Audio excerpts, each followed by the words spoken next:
દરેક નીતિની સામે કાયદાની રીતે ઊભો રહેતો SSK ન્યૂઝ ચેનલ। સુરતમાં કોંગ્રેસના રાષ્ટ્રીય પ્રવક્તા અભય દુબે પધારતા કોંગ્રેસીઓમાં જોમ જોવા મળ્યો હતો તો અભય દુબેએ પત્રકાર પરિષદ યોજી અદાણી સામે આક્ષેપો કર્યા હતા।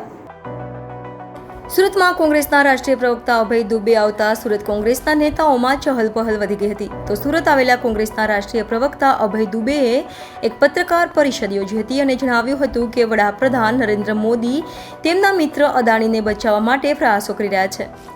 એરપોર્ટ, બંદરો તેમજ અન્ય મહત્વપૂર્ણ ક્ષેત્રમાં અદાણીને બચાવવા માટે ભારતીય તપાસ એજન્સીઓનો દુરુપયોગ કરાઈ રહ્યો છે।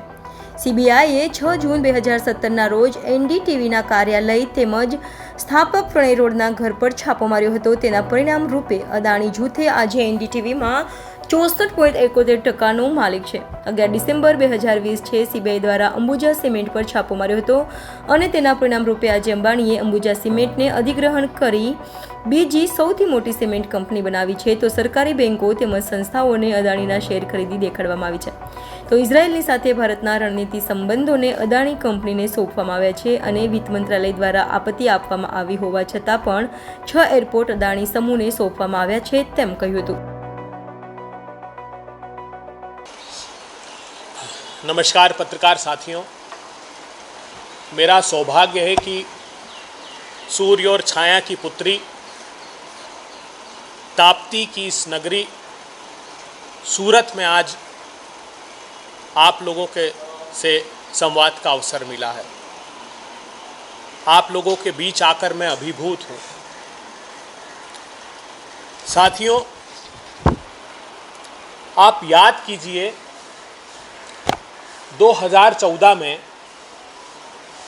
भारतीय जनता पार्टी ने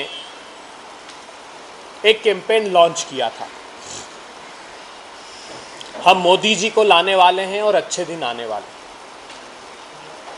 10 वर्षों तक इस बात का हम प्रतीक्षा कर रहे थे कि अच्छे दिन आखिर आने किसके वाले हैं, ये नारा किसके लिए दिया गया था। तो अब पता लगता है कि भारतीय जनता पार्टी के दो खास मित्र A1 और A2 अडानी और अंबानी जी के अच्छे दिन आने वाले हैं, ये स्लोगन उनके लिए दिया गया था। देश के युवाओं के तो बेरोजगारी भरे दिन आए हैं, महिलाओं के महंगाई भरे दिन आए हैं, किसानों के लहू लुहान कर देने वाले दिन आए हैं और इस देश के छोटे और मझोले उद्योगों के लिए, MSME के लिए बर्बादी भरे दिन आए हैं। मुट्ठी भर लोगों के अच्छे दिन सिर्फ इस मोदी सरकार में आए और ये बात मैं नहीं कह रहा हूँ, खुद मोदी सरकार की रिपोर्ट से इन बातों का खुलासा होता है। चाहे NSSO की रिपोर्ट देख लीजिए तो वो कहते हैं किसानों की आमदनी 27 रुपये रह गई है। चाहे आप अनइनकॉर्पोरेटेड नॉन एग्रीकल्चर स्टेब्लिशमेंट की जो 2024 में रिपोर्ट आई है उसको देख लीजिए तो वो कहती है कि अनऑर्गेनाइज सेक्टर इस देश में तबाही की कगार पर पहुंच गया है। कांग्रेस के शासनकाल से और बीते 10 वर्षों का अंतर यह है कि 1,60,00,000 रोजगार उसमें कम हो गए हैं, 60 लाख स्टेब्लिशमेंट परमानेंट बंद हो गए हैं और उसका मुख्य कारण वो बताते हैं कि नोटबंदी से, वो बताते हैं कि गलत तरीके से GST लगाने से और parliamentary standing committee on commerce की रिपोर्ट बताती है कि चीन से बेतहाशा इंपोर्ट करने से हिंदुस्तान की ये बैकबोन को मोदी सरकार ने तोड़ कर रख दिया। मैं आपके स्मृति पटलों को चिन्हित करवाऊं और बताऊं कि देश के RBI के डिप्टी गवर्नर विरल आचार्य ने भी एक महत्वपूर्ण बात की थी। उन्होंने कहा था कि इस देश की ये परिस्थितियां इसलिए निर्मित हुई क्योंकि यहाँ कुछ 4-5 बड़े लोगों की मोनोपोली स्थापित की जा रही है। ये बात राहुल गांधी जी लंबे समय से कह रहे हैं।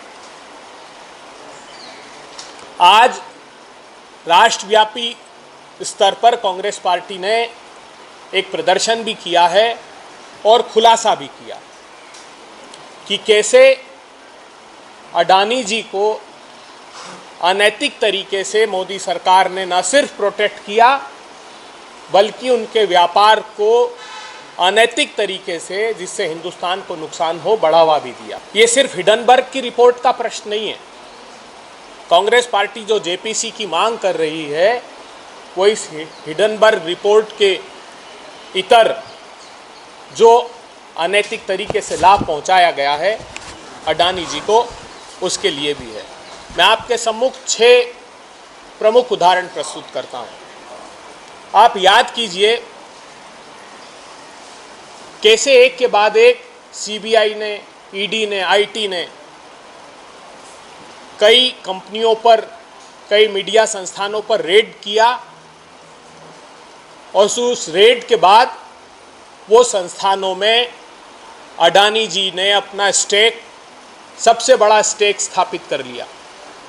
एनडीटीवी पर प्रणय रॉय के घर पर, उनके टेलीविज़न चैनल पर छापा मारा, क्योंकि वो निष्पक्षता से सरकार की समालोचना कर रहा था। सरकार जो गलत निर्णय ले रही थी वो बता रहे थे, तो अब उसमें 67% शेयर अडानी जी का उस टेलीविज़न चैनल में है।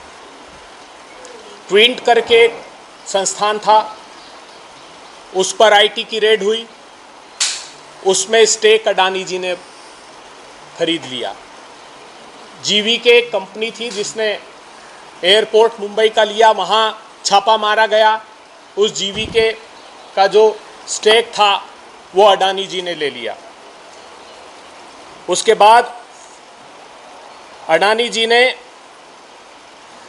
एक के बाद एक नेल्लोर का जो पोर्ट था उस पे छापा मारा, वो अडानी जी के पास चला गया।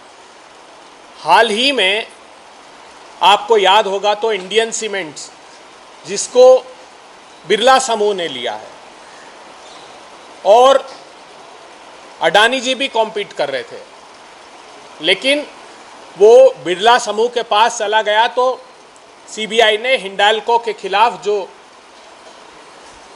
उस संस्थान, उस ग्रुप के पास है, उस पर एक एफआईआर दर्ज कर। ये बात पहले भी सामने आई है कि किस प्रकार चंदा लो, धंधा दो का इलेक्टोरल बॉन्ड के माध्यम से मोदी सरकार ने काम किया, लेकिन ये मोडस ऑपरेंडी दूसरी तरह की है कि किस तरह से एक विशेष समूह को फ़ायदा पहुंचाना है।